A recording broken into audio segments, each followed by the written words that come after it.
Lors de l'échange de cadeaux de Noël en famille, j'ai donné à mon frère une enveloppe scellée, 3 mois de loyer payé. Il l'a ouverte, a regardé autour de lui et a dit, essaie de compenser le fait que cette famille n'a pas besoin de lui. Toute la pièce a éclaté de rire, sauf moi. J'ai juste repris l'enveloppe et j'ai dit, bon à savoir.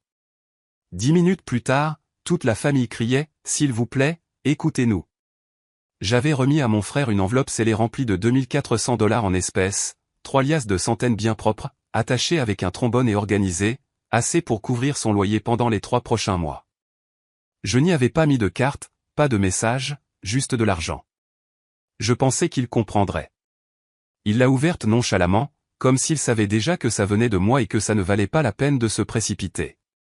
Il a sorti les billets, a haussé les sourcils, puis a dit assez fort pour que tout le monde l'entende, essaie de compenser le fait que cette famille n'a pas besoin de lui. Rire, de vrai rire, franc et massif. Mon père a applaudi, ma mère a gloussé et s'est couvert la bouche, ma tante Sharon a même sifflé. Quelqu'un a murmuré sauvage entre ses dents et je suis resté là, à les regarder, tenant une tasse de café vide, me demandant pourquoi j'avais pris la peine de venir. Personne n'a dit merci, pas même un simple « mais », ça aide. Jake n'a même pas reconnu ce que c'était. C'est comme si 2700 $ tombaient du ciel pour des gens comme lui. Il a 23 ans, pas de travail, pas de CV, il passe ses journées à dormir, à jouer ou à faire semblant de postuler à des emplois. Mes parents l'appellent un éclosion tardive, je l'appelle un dépendant professionnel. Je me suis penché, j'ai retiré l'enveloppe de sa main, l'ai glissée dans la poche de mon manteau et j'ai dit, bon à savoir. C'était tout, juste 3 mots, mais l'atmosphère a changé immédiatement. C'était comme si quelqu'un avait appuyé sur le bouton de mise en sourdine de la fête. Les assiettes ont cessé de cliqueter, plus de rire. Je n'ai pas crié, je n'avais pas l'air en colère, je me suis juste levé et j'ai commencé à mettre mon manteau. Maman a été la première à briser le silence, Oliver, ne fais pas ça, c'était une blague. Puis papa est arrivé, allez, il ne voulait rien dire, assieds-toi, mange quelque chose. Ensuite, les tantes ont renchéri, ne gâchons pas Noël, tu prends ça mal, tu sais comment est ton frère. Oui, je sais, c'est ça le problème. Ce qu'ils ne savaient pas, c'est que j'étais déjà à bout depuis des mois. Je couvrais leur loyer, leurs courses, leurs factures. Chaque excuse, de la prétendue blessure au dos de papa à la soudaine pause de carrière de maman, se terminait par moi envoyant de l'argent pour les maintenir à flot. Et pas une seule fois quelqu'un n'a vérifié si j'allais bien. Ils supposaient juste que je continuerais à me présenter, à payer, à être le responsable. Et pendant qu'Amanda passait Noël avec sa famille dans le Vermont, j'étais ici, en train de me faire rire au nez pour avoir trop donné. Alors je leur ai dit aussi clairement que possible que c'était le dernier mois où je paierais leurs factures. À partir du mois prochain, Jake devrait se débrouiller seul pour couvrir son loyer. Je n'étais plus intéressé à jouer le banquier de la famille.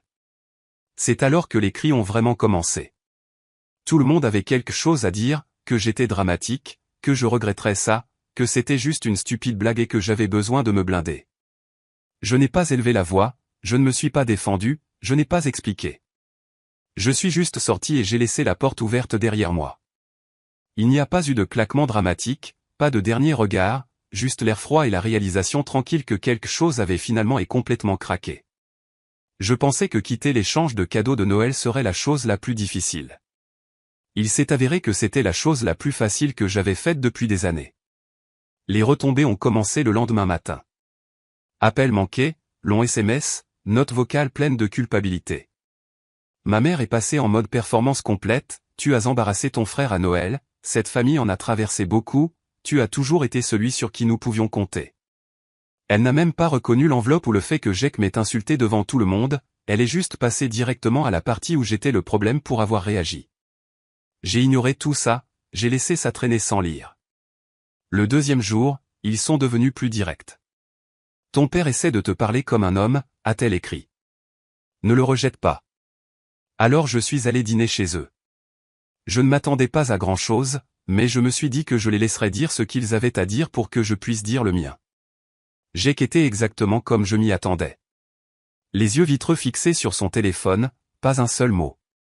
Maman a essayé de jouer l'hôtesse, faisant comme si c'était Thanksgiving et non une réunion de contrôle des dégâts. Mon père a fait une tentative bizarre de parler du marché boursier, ce qui était hilarant vu que je payais leurs factures d'électricité depuis 3 mois. Après le dîner, il a finalement laissé tomber la comédie et a commencé à parler de perspective, de la façon dont l'argent complique les choses, de la façon dont il était désolé si les choses avaient dégénéré. Puis est venu le discours, pas des excuses, un discours. Si tu pouvais juste nous aider à passer le mois de février, nous aurons les choses réglées. J'ai une piste pour un travail, j'ai que pense à suivre un cours, c'est juste un mauvais timing, c'est tout. C'est à ce moment-là que j'ai su qu'aucun d'entre eux n'avait compris. Je leur ai dit que ce n'était pas une question d'une seule enveloppe, je leur ai dit que je couvrais leurs factures, que je réparais leur voiture, que je remboursais les chèques sans provision de GIEC depuis 2 ans, et qu'est-ce que j'ai eu en retour? Moquerie, rejet. Ils se sont moqués de moi pour avoir fait ce qu'aucun d'entre eux ne pouvait faire. J'ai qu'à finalement lever les yeux et à murmurer quelque chose comme « Personne ne t'a demandé de le faire ». J'ai ri une fois, puis je me suis levé et je leur ai dit qu'ils avaient 30 jours pour trouver comment fonctionner comme des adultes. Maman a commencé à pleurer, papa a dit que je réagissais de manière excessive, Jake est retourné à son téléphone. J'ai laissé mes clés sur la table dans le couloir et je n'ai pas dit au revoir. La semaine suivante, j'ai reçu un SMS de maman, le loyer est dû dans 5 jours, s'il te plaît, envoie ce que tu peux. Je leur ai envoyé $1 par Venmo. Légende, plus que ce que je peux me permettre. C'était la dernière fois que je leur envoyais quoi que ce soit. Pendant les premiers jours, c'était calme. Je pense qu'ils s'attendaient à ce que je revienne en rampant avec un chèque et des excuses comme toujours, mais je ne l'ai pas fait. J'en avais fini. Ce qu'ils ne réalisaient pas, c'est qu'Amanda et moi vivions ensemble depuis novembre. Rien de dramatique, juste 2 personnes qui aimaient être ensemble. La famille d'Amanda ne savait pas grand-chose de moi au-delà de quelques bonjours lors des rassemblements. J'étais poli, discret, personne de spécial, mais cela a changé après Noël. Le père d'Amanda m'a appelé à l'improviste pour l'aider à réparer des étagères dans leur garage. J'y suis allé surtout parce que je n'avais rien de mieux à faire et en partie parce que j'aime bien le type. Nous avons passé quelques heures à travailler dans le froid, à parler d'outils et de vieilles voitures. Rien de profond, mais il m'a demandé si je voulais rester dîner, alors je l'ai fait. Ce dîner s'est transformé en 3, puis en une visite de week-end, puis en une invitation spontanée au brunch du Nouvel An de sa cousine. Et c'était la chose la plus étrange. J'étais juste traité comme une personne, pas comme un distributeur automatique de billets, pas comme quelqu'un à culpabiliser ou à utiliser. La famille d'Amanda écoutait réellement quand je parlais. Ils me posaient des questions sur mon travail, mes loisirs, la musique que j'aimais. La mère d'Amanda m'a demandé si j'aimais le pain aux bananes, puis en a préparé le lendemain parce que je l'avais mentionné une fois. Tout était si normal, si facile, et d'une manière étrange, j'avais l'impression d'avoir été un invité dans ma propre vie jusque-là. Le soir du Nouvel An, nous étions assis autour de la cheminée des parents d'Amanda, à boire du vin bon marché et à parler de mauvais premiers rendez-vous, quand j'ai reçu un SMS de Jake, tu peux me dépanner de $400 pour une nouvelle télé, la nôtre est cassée. Pas de bonjour, pas d'espoir que tu ailles bien, juste une demande, comme si rien ne s'était passé. J'ai envoyé $1 avec comme légende, ça devrait suffire. Je n'ai jamais eu de réponse. C'était la dernière fois que j'avais des nouvelles de l'un d'eux. Durant la 2e semaine de janvier, j'ai commencé à remarquer quelque chose d'étrange. Pas d'appel, pas de SMS, pas de demande d'aide inattendue. C'était presque déstabilisant. J'étais tellement habitué à ce qu'on s'appuie sur moi ou qu'on s'immisce dans ma vie que leur silence ressemblait au calme avant la tempête. Puis, un soir, on a frappé à la porte. Il était environ 20 heures, il gelait dehors, et il y avait mon père. Pas de SMS, pas d'avertissement, juste là, debout dans un coupe-vent comme s'il était encore normal qu'il se pointe chez moi quand il en avait envie. Il n'a pas demandé si c'était le bon moment, il n'a même pas attendu une invitation à entrer. Il m'a dépassé dans l'appartement comme si c'était encore le sien, comme si nous étions revenus à l'époque où je vivais sous son toit au lieu de le renflouer de son hypothèque tous les 2 mois. Amanda n'était pas à la maison, heureusement. Elle était sortie avec sa sœur et je n'étais pas prêt à ce qu'elle voie à quoi ressemblait cette partie de ma vie en personne. Il ne s'est pas assis, et juste resté debout au milieu de la pièce et a dit, « Je dois te parler de quelque chose de sérieux. » Je me suis adossé au mur et j'ai attendu. Il est allé droit au but. Ils avaient 2 mois de retard sur la maison, la société hypothécaire appelait, il y avait un avis final scotché à la porte ce matin-là. Il a dit qu'ils avaient besoin de $8 000 pour se mettre à jour et arrêter la procédure de saisie. Je n'ai rien dit. Il a commencé à donner des justifications. Il a dit qu'il cherchait du travail, que le dossier d'invalidité était toujours en suspens, que Jake traversait une période difficile, mais qu'il avait l'intention de se reprendre en main. J'ai posé une question, où est Jake en ce moment? Il a regardé le sol et a dit, dans sa chambre, en train de jouer, bien sûr. Puis il a dit, écoute, je sais que nous ne l'avons pas toujours montré, mais nous apprécions tout ce que tu as fait. Ce n'est pas facile à demander, mais si nous perdons la maison, ta mère, ça la brisera. Je lui ai dit que j'étais désolé, je l'étais vraiment, mais je ne leur prêtais rien, ni $8 000, ni $800, ni 8. Il m'a regardé comme s'il ne pouvait pas comprendre, comme si c'était un test et que je donnais la mauvaise réponse. Il a dit, alors, c'est tout, tu vas juste laisser ta famille se noyer. Je lui ai dit que je ne laissais personne se noyer, que c'était moi à qui il s'accrochait alors qu'il refusait de nager, et que j'en avais fini d'être le radeau de sauvetage. Il s'est tu, puis il a dit la chose qui a tout scellé. J'aurais dû savoir que tu tournerais le dos quand les choses deviendraient difficiles. C'est alors que j'ai ouvert la porte et que je lui ai dit qu'il devait partir. Il n'a pas discuté, et juste sorti sans dire un mot de plus. Le lendemain, j'ai reçu un message de groupe de ma mère. C'était l'un de ces textos de masse qu'elle envoyait quand quelque chose de mauvais se produisait. Bonjour la famille, nous sommes un peu en crise et nous essayons de réunir des fonds pour sauver la maison, toute aide, même minime, est la bienvenue, merci et que Dieu vous bénisse. Je l'ai lu 3 fois, attendant quelque chose, n'importe quoi, qui ressemble à une prise de responsabilité. Il n'y en avait pas. Quelque temps on renchérit avec des offres, nous pouvons aider avec $100, faites-nous savoir ce dont vous avez besoin, nous envoyons des prières. Je suis resté silencieux. 3 jours plus tard, Jake m'a envoyé un texto, et, les choses vont mal, je vends mon PC et j'essaie de réunir ce que je peux, tu peux aider à couvrir le reste, tu seras remboursé, je le jure. Pas de salutations, pas d'excuses. J'ai répondu par un mot, non. Il a rétorqué immédiatement, alors, tu vas sérieusement nous laisser perdre la maison, waouh. Je n'ai pas répondu. Que pouvais-je dire que je n'avais pas déjà dit? Chaque mot ressemblait à du carburant pour plus de culpabilité, plus de manipulation. Ce week-end-là, Amanda et moi sommes allés au dîner d'anniversaire de son cousin. Sa famille avait commencé à m'inviter à tout, rassemblement décontracté, brunch, courses aléatoires. Son père m'a même demandé de l'aider à construire un nouvel établi dans le garage. Sa mère m'a pris à part avant le dîner et m'a dit, tu es bon pour elle, j'espère que tu sais que nous sommes heureux de t'avoir dans les environs. J'ai hoché la tête, ne me faisant pas vraiment confiance pour parler. Ça m'a frappé plus fort que je ne m'y attendais. Plus tard dans la soirée, j'ai vérifié mon téléphone et j'ai vu un autre message de ma mère. Juste un lien vers une page GoFundMe avec une photo de notre maison et un objectif de $8 000. La description disait, difficultés imprévues, veuillez nous aider à garder notre maison, toute somme est la bienvenue. Il n'y avait aucune mention de Jake, aucune mention d'année de mauvaise gestion, aucune mention de moi. J'ai cliqué sur le bouton de don, j'ai tapé $1 et j'ai cliqué sur envoyer. Anonyme, sans note, et j'ai finalement eu l'impression de commencer à respirer. Février est venu et reparti sans un seul mot de leur part. Pas de texto, pas d'appel, pas de mai. Le GoFundMe s'est tranquillement arrêté à $740.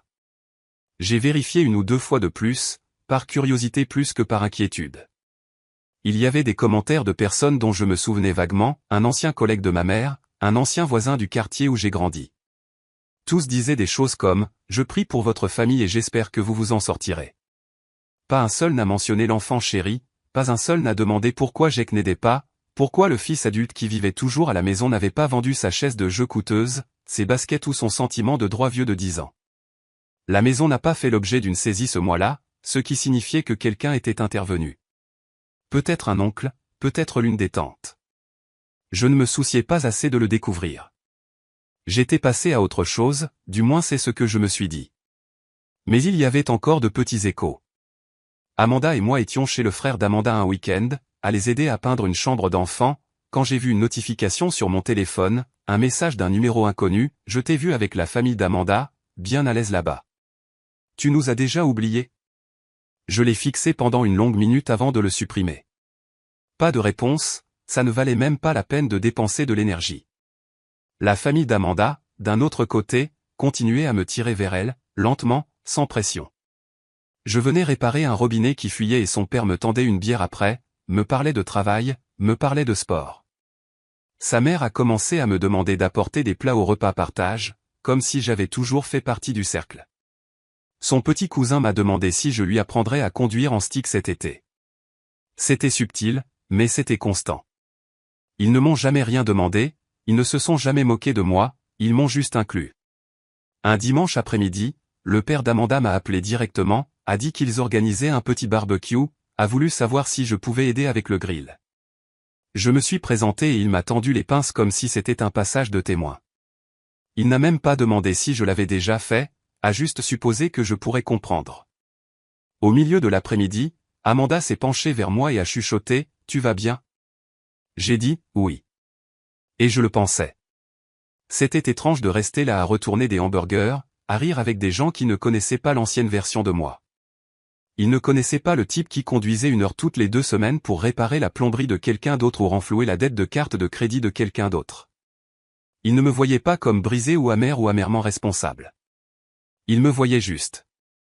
Quelques jours plus tard, j'ai reçu une dernière tentative de ma mère, un message qui disait « Tu peux nous aider à acheter une nouvelle télé ?» Juste une petite, la nôtre a finalement rendu l'âme. J'étais vraiment déprimé en ce moment. 400$ suffirait. J'ai fixé l'écran pendant un moment, puis j'ai envoyé $1.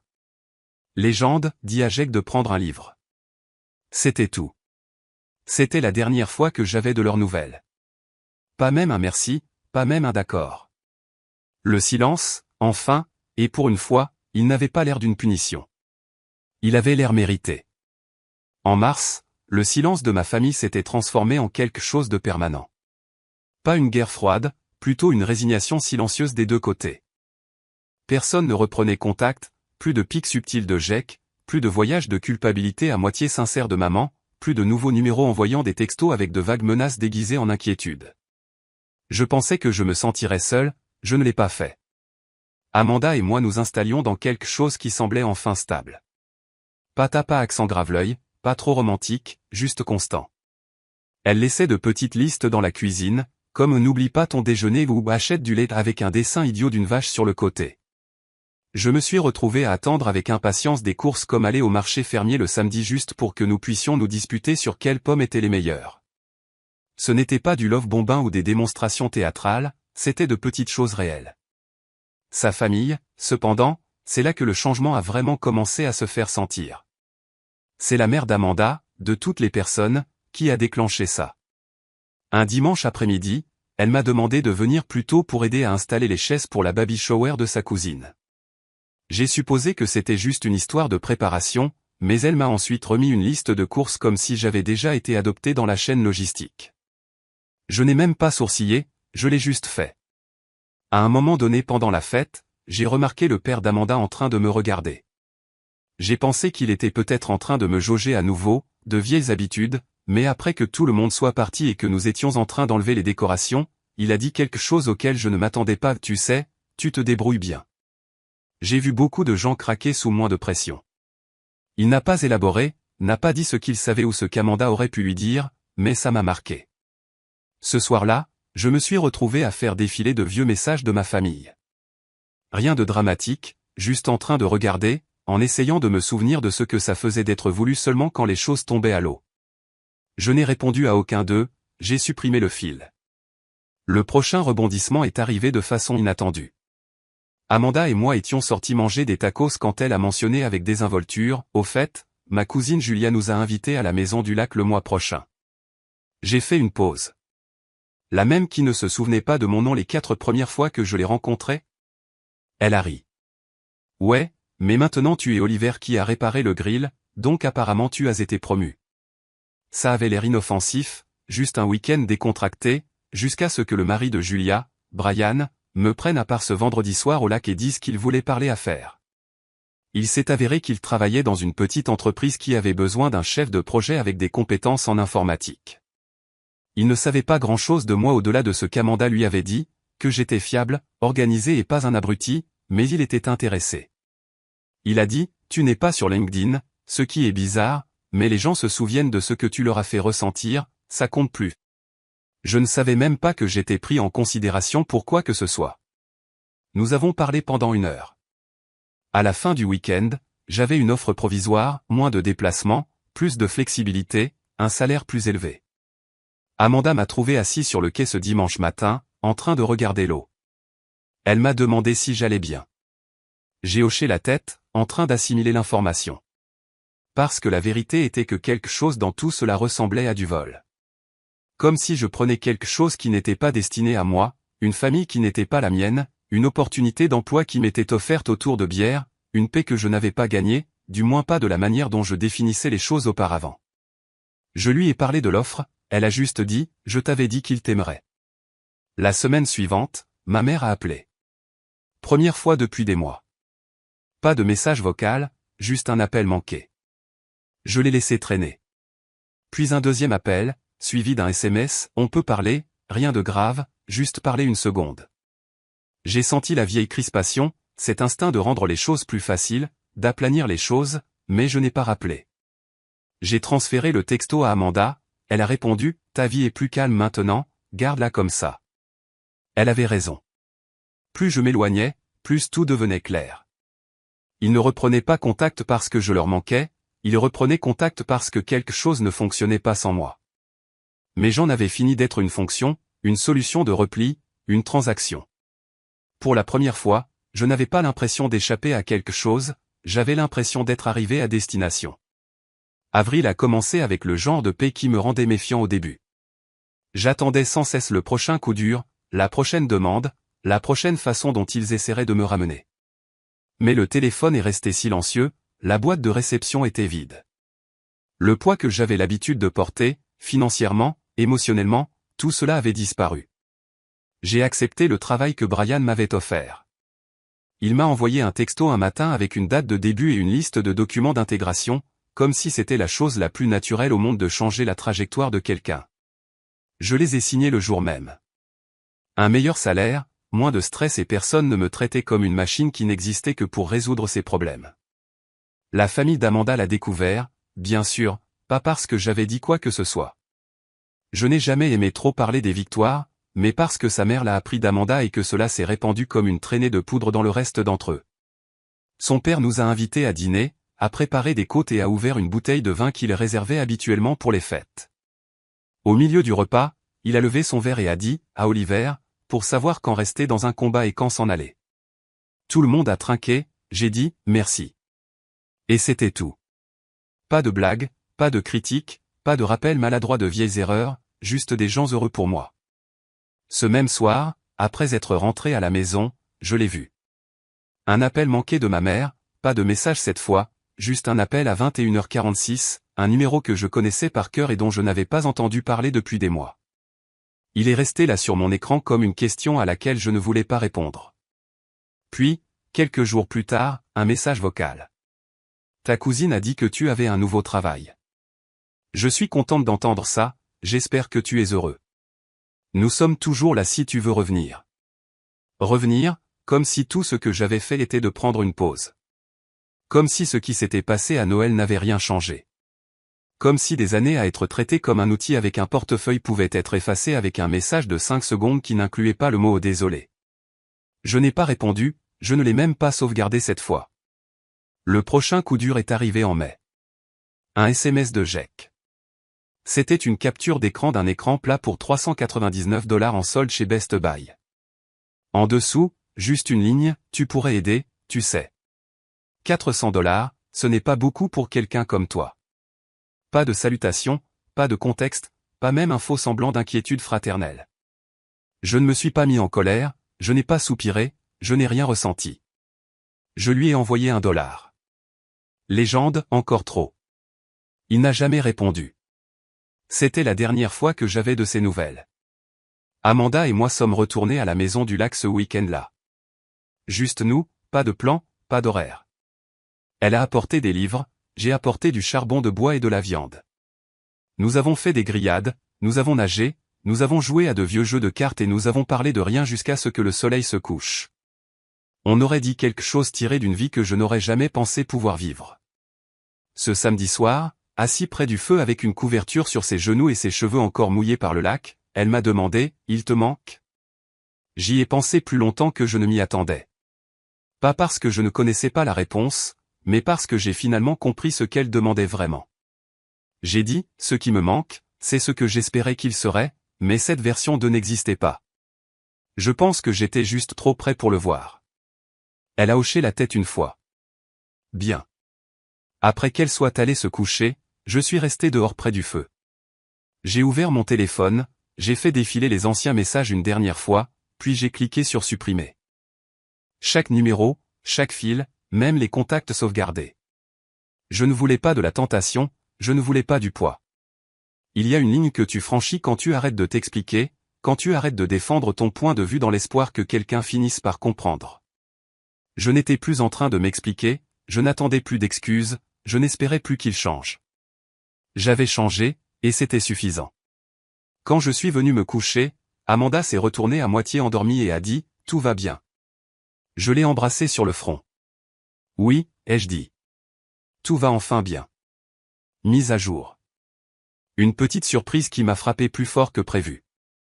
Donc, ça fait quelques mois que tout s'est passé. Je n'avais pas l'intention de publier autre chose. Je pensais que l'histoire se terminait là où elle devait se terminer. Rupture nette, nouveau travail, Amanda, sa famille m'adoptant officieusement et mon ancienne vie s'évanouissant dans le rétroviseur. Mais quelque chose s'est passé la semaine dernière qui m'a un peu perturbé. Amanda et moi étions chez ses parents pour un déjeuner décontracté le dimanche. Juste des sandwichs et de la limonade dans le jardin, rien d'extraordinaire. Sa mère a disparu à l'intérieur pendant quelques minutes, puis est revenue avec cette petite boîte en carton, comme le genre de boîte dans laquelle tu reçois des bijoux, mais un peu plus grande. Elle me l'a tendue et a dit, ce n'est rien de bien, juste quelque chose que nous avons trouvé quand nous nettoyions le grenier. Je l'ai ouverte. À l'intérieur, il y avait une vieille photo Polaroid de moi et d'Amanda prise lors de notre premier Thanksgiving chez sa famille. Je tenais une assiette en carton remplie de nourriture, en train de manger et d'avoir l'air confus et à moitié en train de rire. Amanda était à côté de moi, pointant quelque chose hors du cadre, riant tellement que ses yeux étaient fermés. Je me souvenais à peine qu'elle était prise. Sa mère a dit, nous l'avons gardée parce que c'est le jour où nous avons réalisé que tu étais à ta place. Ça m'a frappé plus fort que je ne m'y attendais, pas à cause de la photo, mais parce que quelqu'un avait pris le temps de se souvenir de ce moment, de m'encadrer dans un souvenir dont je ne savais même pas qu'il avait une signification. J'ai gardé la boîte, elle est sur l'étagère de notre salon maintenant, juste à côté d'une plante qu'Amanda jure ne pas être en train de mourir. Bref, je voulais juste dire que parfois la plus grande surprise n'est pas un événement dramatique, c'est juste quelqu'un qui te montre que tu as été vu, que tu as compté, tranquillement, sans rien attendre en retour.